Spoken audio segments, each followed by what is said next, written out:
Jesus is Lord. Jesus is Lord. Jesus is Lord. Yes and yes. Yes and yes.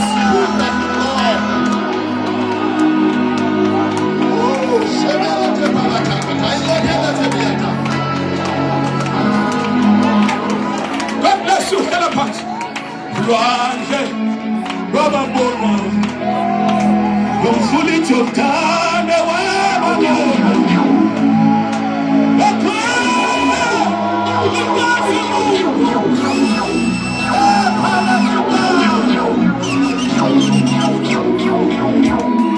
ukusabakha mabuhlanja igazi likaYesu ukusabakha mabuhlanja igazi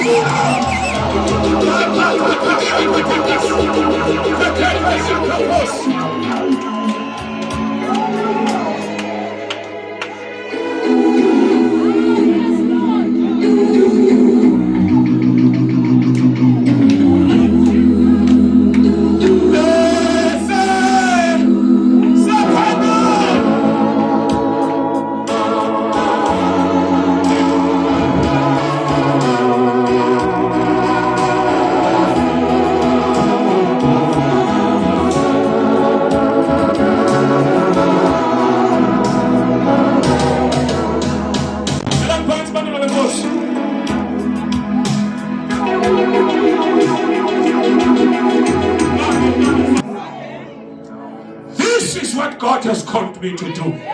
Allow me, please. I beg you. I don't want to owe you anything.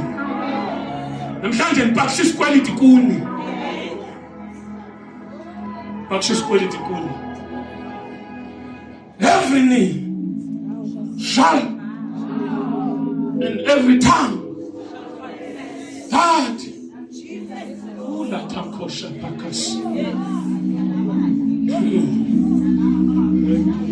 now towards the but I want to talk about the lordship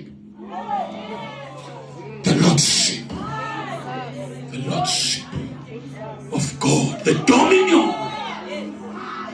The Lord is my shepherd.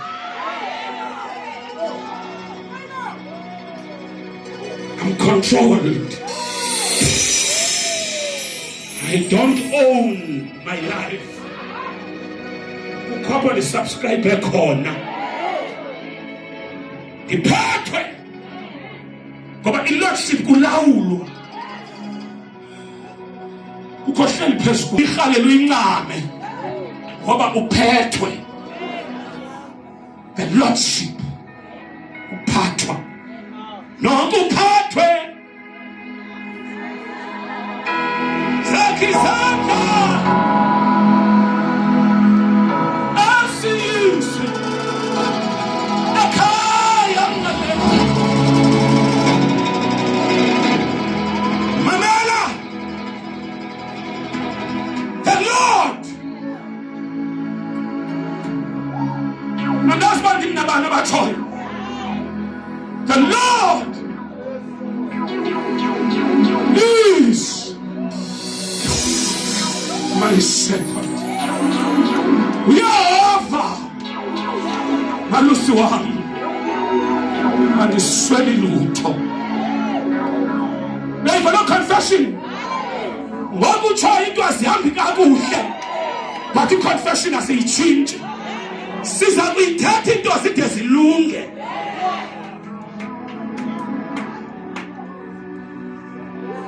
Now, listen, take it down, sit down.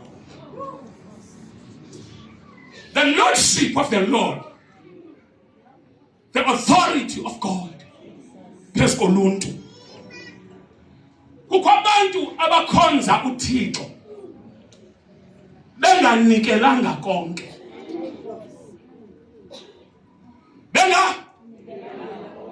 Benganikelanga konke.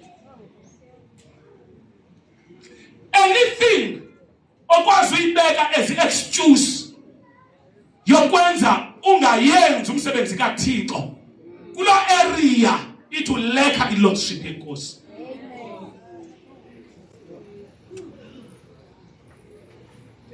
Ngenye imini ndifonela uSikholo ndithi kuye Sikholo ndiyakudinga uyesu akayonkosi elokhaya. Xa ufika nje uvajonga apha smell samadimoni yayiva ipresence yawo because lo muntu ikhaya lakhe akalinikelanga kuThixo. Wakhe wafika kuPetros egqiba uloba wathi kubo bengabambisanga nto wathi ngicela iboat wathi uPetros ithathe inkosi. uPetros akakabiyo nomzalwane kodwa wakwazi uninikela ngeboat yakhe wavuma ilordship yakhe yahlala eboatini. Wathi engakhange amkele noYesu ngenxa yovuma ngeboat lanto esebenza ngayo. Yaxa igqiba usetyenziswa nguYesu wathi uYesu masingayishiyi empty. Ayinawufika ezandleni zami yawugqiba igoduka i-empty. Kwazi wathi ayikwazi ayuba khona i-evidence yoba bendikhe ndafika apha ndifike khona. Ndifuna kubekho umzila evidence woba makubekho itrail yoba izandla zami bezikhe zafika. Yathi minathi biseyilahlwe phaya wathi phindani niyithole nize nayo. You are standing in the presence. Latapakashano. Aphakama uYesu Petros wathi Nkosi sibulaleke ubusuku bonke asibambisanga nhlanga. Wathona the lordship of the Lord, the kingdom of God has come in my presence. Azikho izibeleko ezingazaliwa zingene ziphinde ziphume. Oh, namhlanje I prophesy, I declare, you shall decree a thing.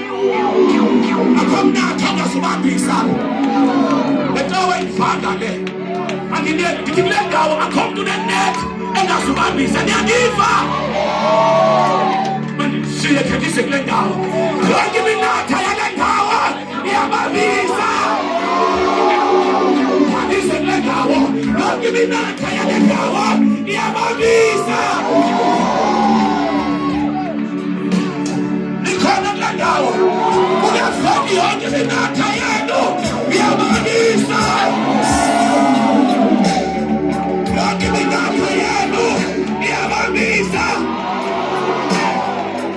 Yonke iminatha yenu iyabambisa. Ikhona indawo I say the devil is a liar. Do I still have a church here? Bakhona abazalwana apha ndifuna into eziphambeleyo ezikhona uThixo esikhuma beNkomo uThixo ngakishiya.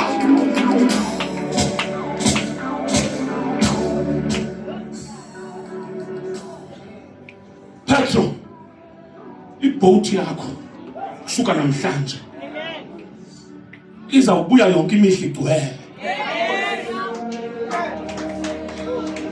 Bazalwane thetha jonga awukho kwi-date apha yinto le nto ikhoyo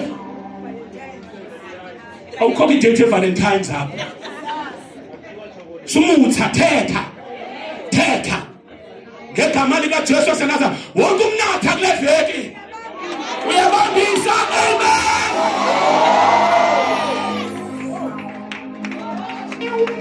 Wathethi ngathi sesipoint uhamba kojini uyaphutha hey siyabambisa.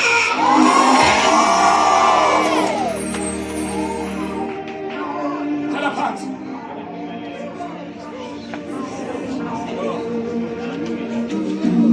Hlanza iminatha wathi uYesu mamela I owe you. Zabasikho wathi Yesu mhlanje kwabantu uThixo kufuneka akhe kujonga athi I owe you. Yenza uThixo athi ndiyakutyala. Wathi kuPetro jonga Petro I owe you. What is your greatest needy. Wathi uPetros sinhlanzi sintoni wathi ke ukufaza inhlanzi ndinika ibhothi le ingakuncediyo ndikhe ndiyisebenzise banika wathi begqibile wathi masibuyeleni emanzini wathi uPetros sibulaleke ubusuku bonke asibambisanga wathetha wacikoza wathi kodwa ekugqibeleni ngokwelakho ilizwi let it be according to your word. This season sithetha izwi and silithetha against your situation, against your emotions, against your feelings. We don't care how you feel. By the way, you don't have to feel it. Oh, Bishop, you know, and you feel, and for feel nguwe. I don't feel. Hey, ngexesha lofilwa nguwe. Kukho abasikelelwa nguYesu bengamfiki. Siyatshintsha isimo sakho by force. Bayiphose iminatha. Bayithini iminatha? Ekuyiphoseni kwabo batsala. Beva ba ayizi lula. Ayizi? Hey, bazalwane. Jonga. Ngicela senzeni kanje. Akufika ixesha loba ugoduka uphuma ugoduka. Contract siyavana ne? Afika sokuthini? Xa uba wonele. Namhle ngiqala ukubhona uthatha into zakho uthini? Funda uchapter 12 verse 28 kaEzekiel. Okanye uzamfunda mva. Yes. Jonga the lordship there. The lordship mamela ivana. Jonga kukho abantu uYesu angeyiyo ipriority empilweni yabo. Bayakhonza but uYesu akayo priority. Kukho izinto abazenze zabaluleka ukwegqithayo. Benza uYesu iantibiotic. Xa umuntu enalo ngcali make ndothi antibiotic by House of Glory. For uba ndive nje ngcono. Kukho abantu uYesu angenabukhosi over ifinances zabo. Ufumanisa uba uYesu over your finances akana control. Jonga kwi-1 Kings chapter number 17 ufika eThafani uElijah. Ufika eThafani umhlolokazi, look at me. Umhlolokazi, lo mhlolokazi uYesu aphe bekhona kwi-Mount Carmel kwichibi icherubhi wondliwa ngamahlungulu. IBhayibhile ithi in the morning amahlungulu they were bringing food in the morning and also in the evening. Wayesithi breakfast atye nesophoro. So what uThixo, look, don't provide but i-waste anointing ekuwe because usikeleleka intaka. Hamba ubheke ngoku eThafari. eThafari kukho umhlolokazi. Sikhona ijongele ngathi kwafuneka siyifundile. Kukho umhlolokazi ofayo. Wenza njani umhlolokazi? Ulamhlolokazi uyafa useThafari. Hamba ubheke khona. Uthi I have commanded, I have prepared that widow ukuthi might take care of wena ikuhoye yapha songa into endiyifunde kuThixo uyakwazi ukufika khosha umuntu kuwe thunywa nguThixo and uThixo ekulindele uba mncede but ube wena ungayazi loo nto uba uThixo uthunyiwe and uThixo kulungisile. Ungekho aware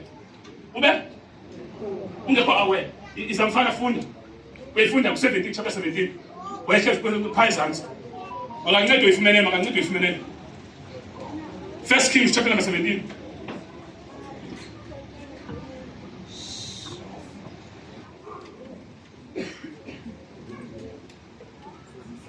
Ukhona uyifumenele 1 Kings chapter number 17. Yes. Verse 17. Yeah. It happened after these things that the son of the woman, the mistress of the house, became sick.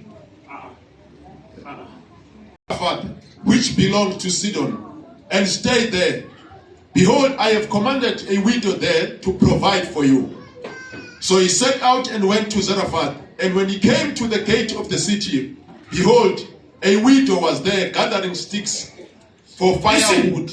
uThixo wayenobudlelwane ne-relationship nalo mhlolokazi. But lo mhlolokazi ngenxa yokufuthaniselwa zingxaki wayesengasakwazi umva uThixo xa ethethayo.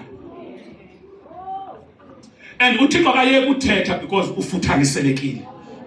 Uyathetha iba nguwe ongevanga. Iba nguwe theni?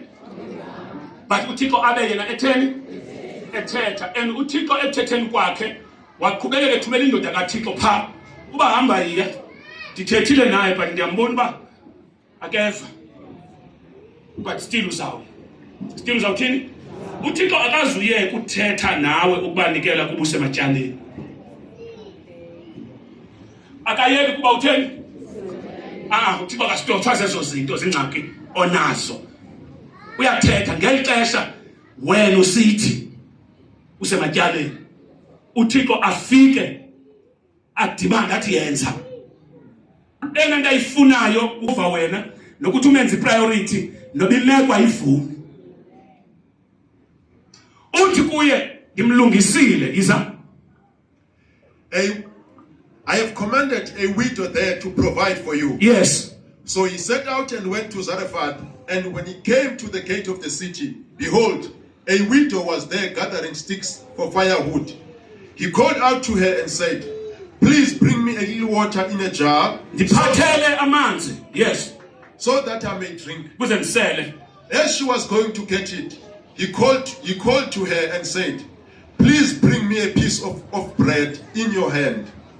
But she said, as the Lord your God lives, I have no bread, only a handful of flour in a bowl and a little oil in a jar. See, I am gathering a few sticks so that I may go in and bake it for me and my son, that we may eat as our last meal and die. Now, hlala phansi mfana. Ndifuna sijonge i-statements alomfazi. Uthi xa kuthiwa makeze nesonka. Uthi isonke endinaso iflawa nayo yokugqibela. Yeyokuba ngaba mna nonyana sitye yona namhlanje. Emveni koko sife. Sithini? And sucinga uba le nto ayilindeleyo nayithethayo izukwenzeka. And Elijah into engathi uthi, that's why I have come to stop the process. Nalento yakho yokufa. So ndilapha Elijah, he demanded food, not because he wanted or he needed food. Apha suka khona iprovision yayikhona. Kodwa kwafuneka ezendaweni apho kufiwa. And le nto bangenayo azokwenza yona ukuthi bekhona. But uzawuyenza njani ukuthi bekhona? Ngokuthi le ikhoyo adimande yona. Elijah, listen bazalwane. Ndifuna uyibambe le principle. Elijah uyikhalile i-supernatural provision. Ukhona ngatolika lo mca. Supernatural. Ukukhalile ukondliwa nguThixo. Inkosi yami. Usuke endaweni apho abantu bebengekho bengasaprovide kwafika intaka. So Elijah into okondliwa nguThixo uyayazi. Uyikhalile kafika kwelikhaya.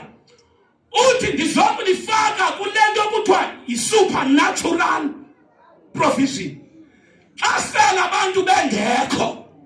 Abantu bekhona ukubheka. Ushiyeka ubhekwa lizulu. Ndizotshintsha i-dimension.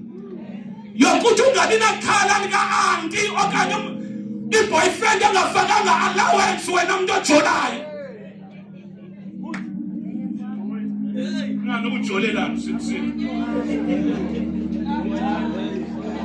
When I say chick, I don't say chicken and doing.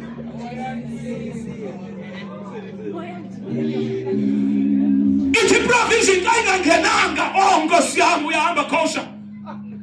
Sabelungu hamba mfowami. uThixo amnika ubungqina ngihlala entabeni wehlela unyaka entabeni ngingaboni umuntu ngibona amahlungulo khaya utsho lo mhlolokazi bring me first. That is the principle. Bring me, let me eat it first, then after I have eaten you can now go back uyokwenzela wena nonyana akho nitshe uthithi inkosi iflower soziphinde iphele ne-oil soziphinde iphele.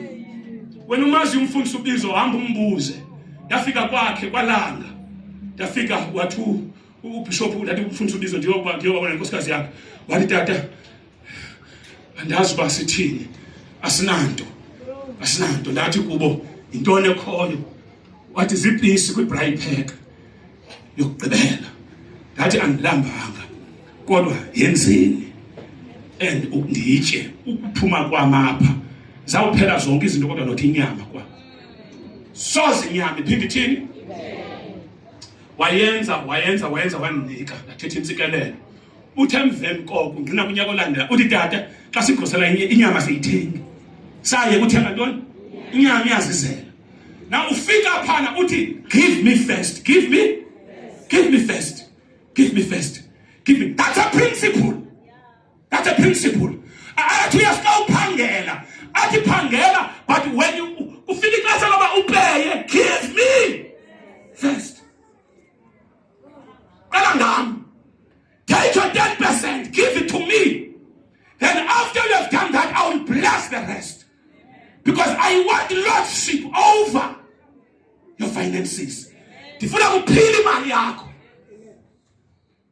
Lo mama wayenza lonto ekuyenzeni kwakhe lonto wahamba ithi iBhayibheli zange iphele iflower zangaphele ne-oil yathi indlala yagqitha kwelo lizwe.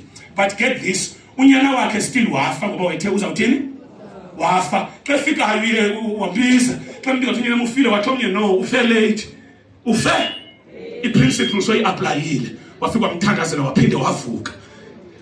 Allow God ukuthi take control of yonke into yakho, your resources, your finances, everything. Uyazi ba ukho abantu abangaphiliyo because bathemba medical aid zabo. Hayi Kristo wala sibhedlela ezingcono. Fashe zincamile. Jonga Matthew chapter 14. Matthew chapter 14. Balambile 5,000 yabantu basenhlanga. uThu Petros babagoduswe because akho sonke apha akho nto banoyitya uthi uYesu no bahlalisela iziko uthi into esinazo zonke ezihlanu uthi okay bring it to me first. Do what? The principle in the New Testament uthi the secret here bring it to me first. Bayizisi zonke ezi12 nenhlanzi ezi5 ithi iBhayibheli wazephula he broke them because God can never bless into angayiphulanga. He must first break it. Nabantu ababona namhlanje besetyenziswa nguThixo baqalwe ngokwephulwa. He must first break you. He must break it. As long usabaleka nayo ingekephulwa iza kusokolisa. He must break it. Ezanazo izonka wazaphula wasikelela wathi yana ebantwini xa beye ebantwini zanda isonka izonka. It matters uba xa uqala upeya xa ugqiba upeya ubani umuntu wokuqala otya imali yakho. It matters. The lordship of the Lord, it has bangaba ifike kwi-finances zakho. Kukho abantu izindlu zabo noba ungathi ufuna uyafaka umthandazo that is correct. Koma yakho ready nyani kodwa kuhlala meetings zokuhlala pha neze family uselo mabhoyi baselelwa phayana iparty zingenela phayana amathuba axoxelwa kwezazindlu xoxelwa phayana ufumana zonke into ezimdaka zenzekela phana ukutakiselwa nakanje yonke into yenzekela phayana yonke into anyaka enzeke lapha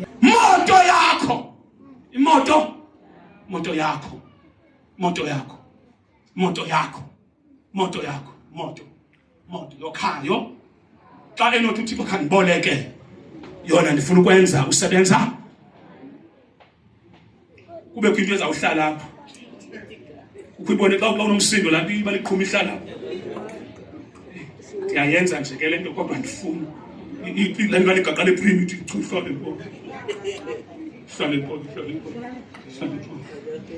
pho so uphinde tshintsha ebusweni uhleli nje because inkosi wanika uAbraham umntana wawugqiba ukumnika wathi Abraham thatha unyana wakho thatha uhambe uye naye entabeni uyomnikela umenze idini and into ayifunayo yilordship ufuna ulawulo uyabanga uyathini uyabanga ibandla namhlanje likhonza uThixo linganikelanga nto kuye ixesha lelakho yonke into yakho noma uyayicula ingoma ethi ndingezisa ntoni na utsho nyani because inhliziyo yakho ayikho kwakuye ngingayisa ntoni kuye walengekhoyo ukwazi umnika the Lord is my shepherd the Lord is the lordship of the Lord phezu kwempilo yakho uthi kwincwadi kaHosea chapter number 6 ngoba uyilibele imithetho yami nami zabalibala abantwana bakho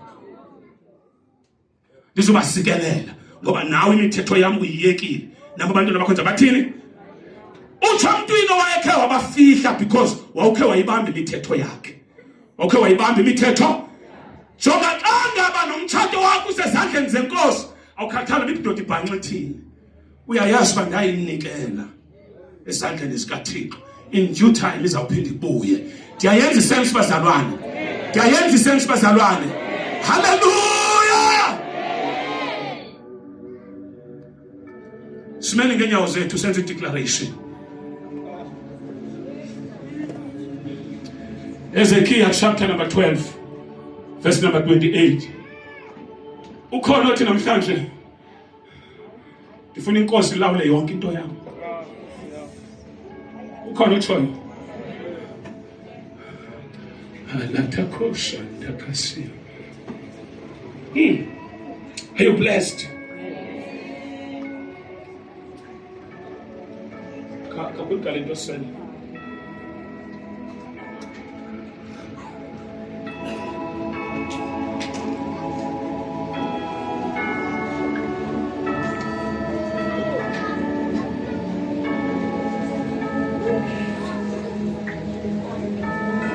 kukho abantu abayibona inkonzo njengomthwalo njengantoni njengomthwalo babone nomfundisi njengomthwalo such people abekho ready for ukublesswa nguThixo xa kunzima ukuba intsikelelo enkonzweni nakumfundisi ngeke ube intsikelelo ngeke umthwalo umzalwane ngeke umthwalo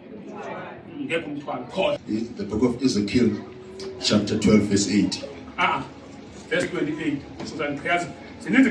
say to them thus said the Lord God jonga uthe uThixo mandithi kuni uThixo uthe mandithi kuni yes none of my words will be delayed any longer uthe uThixo manditsho kuni nithi hallelujah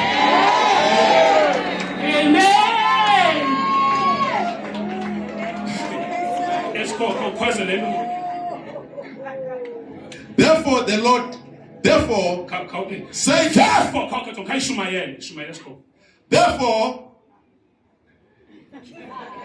that said the Lord none of my words will be delayed any longer therefore that says the Lord none of my words shall be delayed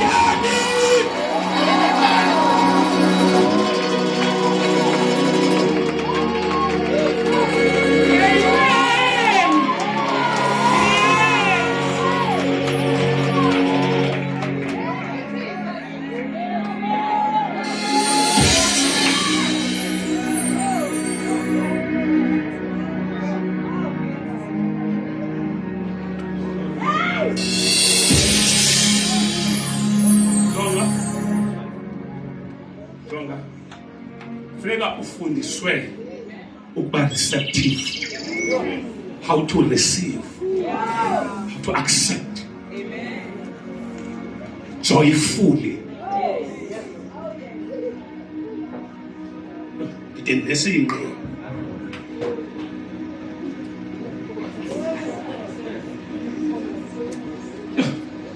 Ukastell udaba sophulela. Jonga.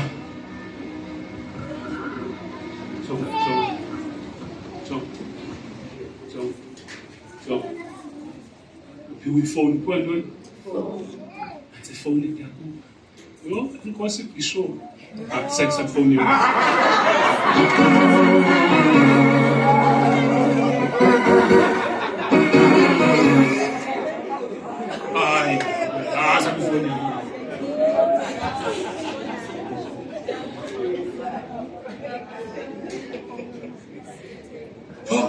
Jonga. Funeka ukwazi kwamkela. Xa ndithi phone. So, ngicemnike tata. Ngithixo. Mandinike le phone uthobela ne. Ithobela la. Tata uthixo manje unike le phone. Yo. Maps. So, what happened to you? Hey, Fernando. Ungazenzi ngathela uphili wapha.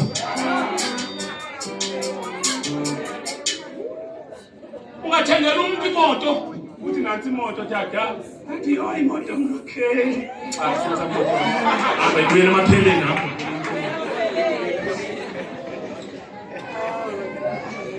Uthi Davide ethetha indumiso. Saba ngathi siyaphupha. Saba ngathi siyaphini. Uthi saba ngathi siyaphupha. Kodwa inkosi isivelelayo. Yo. Jonga ifuna amaphambana lento. Umile. Bathi abagqiba wena ulwandle olubomvu. Sanqunga santo. Sanqunga abafazi. Umile wathaphuka ingoba kubekani kuyahova. Ngokuba elungile. Jonga.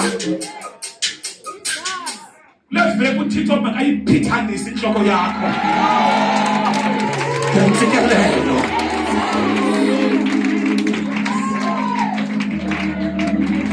Funda score.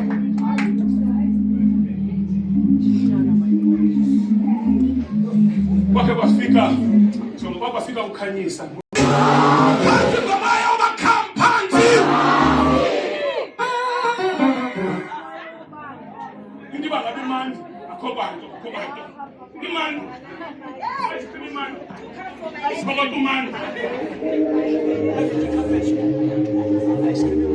Funda score. Verse 28. Bazalwane. Nakumgama endivala ngawo. Oyi bantwana bami nakumgca. uThixo namhlanje afuna nihambe nawo. Ngaphansi khofuna bepha. Kawethusa ubusi namhlanje. Usibuze khawumenza tshintshe le menu namhlanje. Funda jongani bazalwane. Ndithe kuni xa ndigqiba uthe uThixo sendivale ale vesi. Kazana sami ndenza uyikhange ngilale. Njeba ngijonga ikusexesha ekuseni 4:45 oko bendijonga izolo. Ndihlanganisa lento. Ndithe ndenze 30 minutes ndibheke emthandazweni. Ndithi baba ndicenga ipresence yakho. Namhlanje ngithumela special angels ngakhona. Uthombe ekuseni. Thixo special angels. Ndinibone xa ngithandazayo ndinisikelele. Thixo izwi lakho libakhulula. Uthe alibuyi lize kuwe lingawenzanga umsebenzi. Uthombe ekuseni. Ukusuka kodwa to10 izolo. Oko ndihleli ndihlanganisa Thixo. Thixo wamazulu.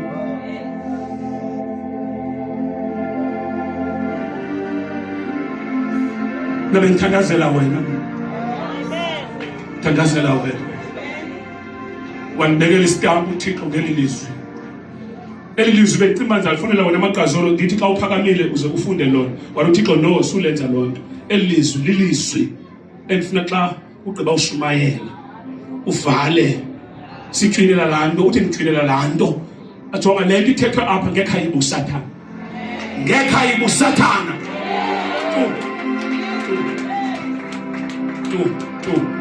funda sikho. Verse 28. Therefore say to them, yithi kubo, thus says the Lord God, ithi inkosi uThixo, none of my words will be delayed any longer. awakho amazwi ami azawulibaziseka endiwathethile ukusuka ngoku. Whatever word I speak will be fulfilled completely, yonke into endiyithethileyo iza kwenzeka, says the Lord. ngokugqibeleleyo ikhona inqawe.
None of my words do I still have a chance here? Shout power! Shout power! Say no!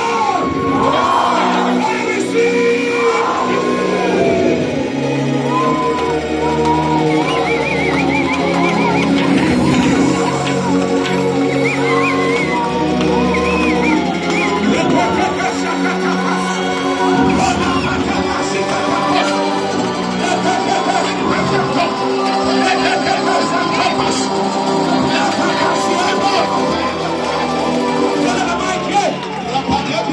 Jesus, pray. None of his words shall be delayed.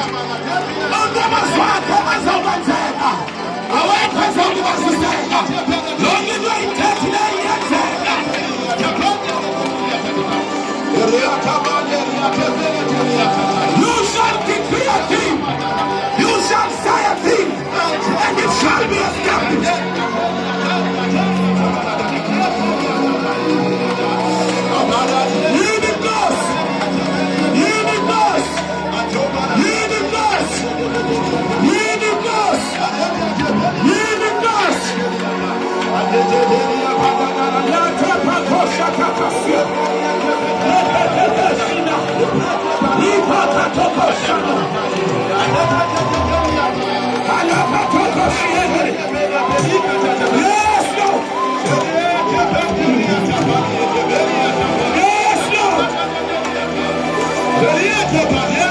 Receive your breakthrough. Receive your miracle. Receive it.